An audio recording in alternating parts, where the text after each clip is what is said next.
morning, everyone. So I wanted to start by thanking everyone for the views.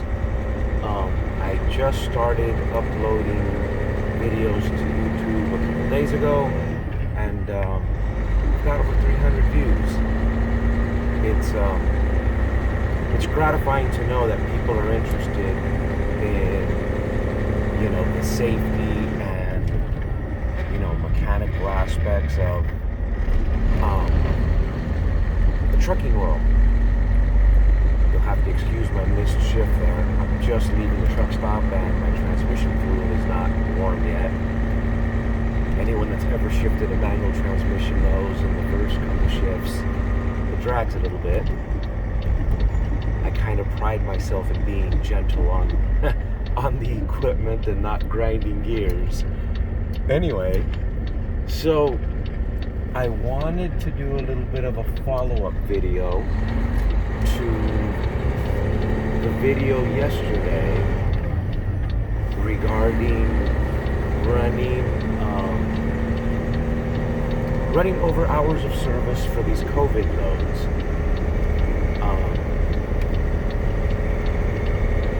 Yes, it's absolutely legal.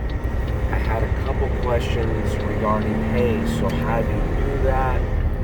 Do you run until everything just says it's in violation? Do you unplug the ELD? Do you throw it out of the truck and just leave it at home? What do you do?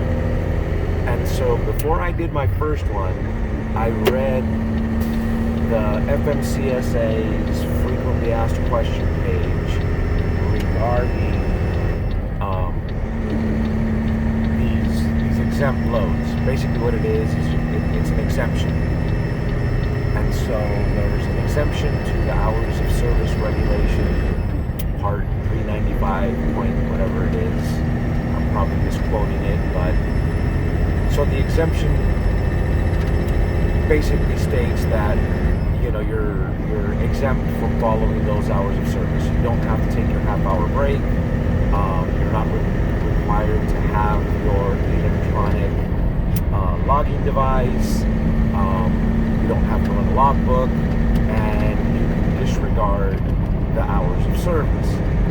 Having said that, they do specifically state that if you're involved in a serious accident or something of that nature, they will investigate and you still can have liable issues. So, be careful with that. Getting back to the original question, how do you do this? The first option, according to FMCSA's website, FAQ page, is to run personal conveyance, and that will not count against your 70 hours. It will not, affect any of your other hours of service schedules you're having to keep. This is the option I chose. I'm running personal exemption while I'm driving the truck, and then when I stop to rest, I switch over to sleeper berth mode.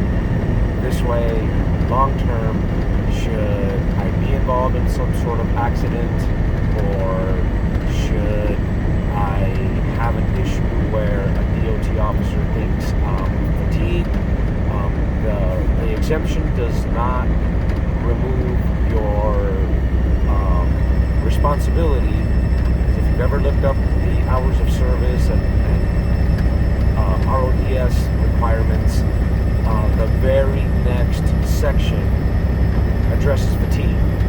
And so regardless to being in compliance with hours of service, it is still illegal for you to operate a commercial motor vehicle while fatigued. That being said, when I pull over, last night I stopped, it was about 5 o'clock. I did end up driving about 13 hours, which is over the legal limit. I just hit a point where I didn't feel like I was as alert as I should be. I am not familiar with this particular highway. It was starting to get dark, and I just felt like, get a little shut-eye, get back after it, after I'm resting, doing good. I wasn't sleepy, I wasn't groggy, I wasn't anything like that. I have my own mental tests that I do on myself. Basically, I ask myself at any given point, without looking in the mirror, what's behind me. A driver should always know there's another 18-wheeler behind me. It's a blue Peterbilt, and there's two four-wheelers, a black SUV, and whatever, a white pickup truck. You should always know what's behind you. And so I typically ask myself stuff like, what highway am I on? What mile marker am I at? And then I ask myself, what's in my mirror? What if I look back there? What is back there? And the minute you can't answer either of those questions, in my mind, I'm not mentally alert, and I should consider pulling over, taking a break. Whether it's a split where I do a 3 and 7, 8 and 2, or a full 10-hour. That's just how I safeguard myself against other issues with legal liabilities or even hurting myself. Anyway, so getting back to how you can do this thing. Personal conveyance is option number one, and when you end the trip, you go back on duty. They say you resume wherever your 70-hour clock is. I don't know how that's going to work, because this particular trip is going to take me 2.5 days, and well, that's your 34-hour reset. When I go back to on-duty driving, my clock's going to be reset. I'm going to have 70 hours available to me because I've been on personal conveyance. So I don't really get how that works.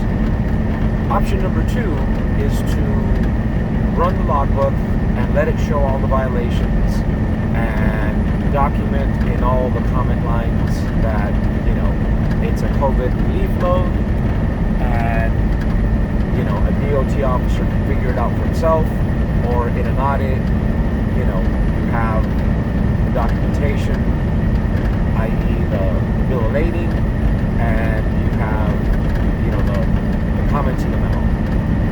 Option number three was to, just not log anything, log out of your ELD or unplug the ELD, and keep a copy of the documentation in the event of an audit in the future. Like I said, I went with the first choice personal conveyance. I'm logging my rest periods, which I'll add a kind of a funny story. I did drive 13 hours yesterday, and that included, pulling over for a half-hour break, which I still took. I pulled over, had lunch, I pulled over and fueled. I did a quick walk around the track. I like to do a mid-shift, just make sure nothing's come loose, falling off, whatever.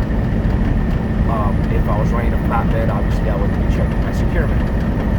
And so I did run over the 11 hours by 2 hours. And when I stopped, I said, okay, this was actually a kind of a relaxing drive because I'm not worried about the clock.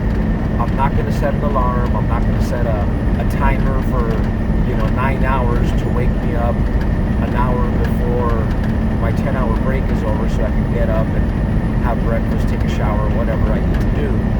I tell myself, just wake up whenever you wake up, and that's when you're going to leave. If it's before the 10-hour break and you feel good, great. If it's, at the 10-hour mark, so be it. And so here we are. It's 4 in the morning. I apparently slept all of about 9 hours. I was up for a little bit. I called the family and did a little social media time, and I slept 9 hours. So I've been actually off clock right about 12 and a half hours. So contrary to the belief that, I had a couple people tell me, oh, you're going to run 18 hours straight, sleep more, and run another 18. Not really what the body wanted. Remember, we still have a responsibility to our families at home to make it home safe, and to all of the other people we share the roadway with. And so, yes, I stopped and took an adequate rest break. I hope this answers if any of you had questions regarding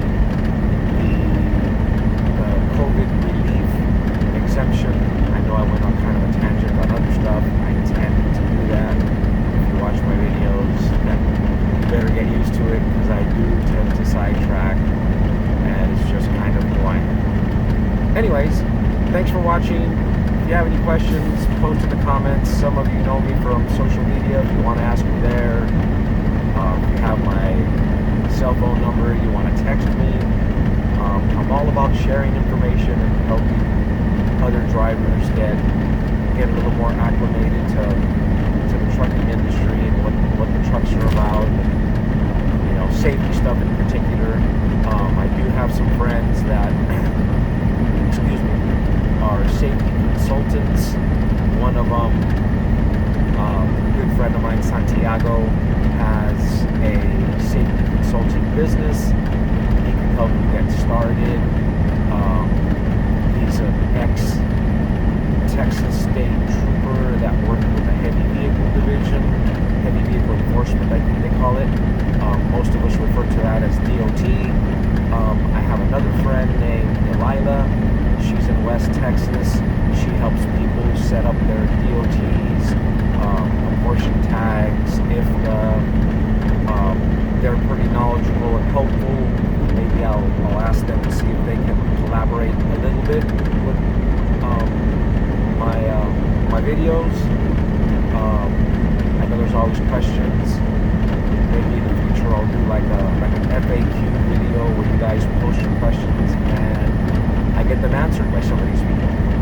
Anyways, have a good morning. Be safe. It's the weekend before Thanksgiving, so safe travels to those of you that are doing it. Those of you that are staying home and